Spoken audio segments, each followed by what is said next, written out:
हाथ में ये किताब आई तो लब कुशाई करने के लिए 1 मिनट चाहता हूँ। क्या मैं हक अदा कर सकता हूँ इस किताब का? मैं एक छोटा सा अदना सा हकीर फ़कीर सा राइटर हूँ, 10 किताबें लिखी हैं उर्दू में, लेकिन ये किताब पढ़ के मुझे नहीं लगता कि ये इंसान जिसने ये किताब लिखी है वो सिंध की धरती का भले जाया नहीं है तो सिंध की धरती का है ज़रूर। खान साहब ने, जैसे कि पोइट्री की बात करते हैं तो मैं गालिब, मीर तकी मीर, इन सब से नाराज़ होकर ये कहता हूँ कि इश्क सिखाया है बच्चों को, नौजवान तबाह हो गए हैं।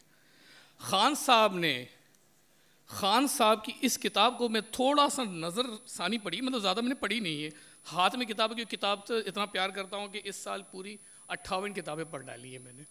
तो मैंने कहा यार 2 मिनट तो मैं भी हकीर फ़कीर सा इंसान चाहूँगा, वरना खान साहब के पिंडाल में मौजूद रह के और लबकुशाई ना करूँ तो मेरे लिए भी बुरी बात है। कोविड के ऊपर भी इन्होंने कहा है, यानी कि करंटीना में लोग जहाँ मर रहे थे उसके ऊपर भी इन्होंने लिखा है अप्रैल 2020 के अंदर, यानी कि शख्स बैठा नहीं जिंदा था, वो खान था। इन्होंने सिंध की धरती को निचोड़ा है। मैं समझता हूँ एक राइटर एक कंदील की नुमा होता है, शमा की नुमा होता है, जो खुद पिघलता है, लोगों को रोशनी देता है, और वही निस्बत है खान साहब की। इन्होंने अपने आप को अपनी एज के ज़रिए पिघलाया है और सिंध को निचोड़ के अपने दामन में समो के आप लोगों को पेश किया है। मुझे बताइए, क्या शायर लिखते हैं जीत ऐ हार? वो तो लिखते हैं लफ्ज़, जुल्फ़ें, हया, हिजाब, पता नहीं इस तरह की बातें। ये शायर जो लिख रहा है ब्राह्मण जो भगवान, इन्होंने हम लोगों को भी अलग नहीं किया, हमें भी अपनी किताब के अंदर समोया। इन्होंने एक ब्राह्मण के भगवान के ऊपर भी लिख दिया। आगे कह रहा है आगे की सोच, आगे जी सोच। अब मुझे बताएं रणीकोट के किलों के ऊपर कौन लिखता है शेर? जिनकी जिंदगी वजीरिस्तान में गुजरी हो वो रानीकोट के ऊपर शायरी लिखता है। यार कितना अजीम है ये शायर। फिर जो खुद साहिब ईमान है लेकिन इसने दूसरे के ईमान को भी इज्जत बख्शी, और वो क्या है?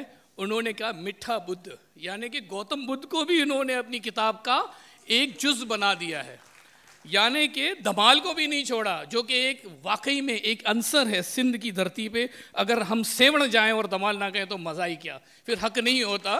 सखी शाहबाज कलंदर का फिर हक अदा नहीं होता जब हम सिंधी लोग जब सेवण पे जाके धमाल ना करें। उन्होंने उनकी खूबसूरती को भी रोया है।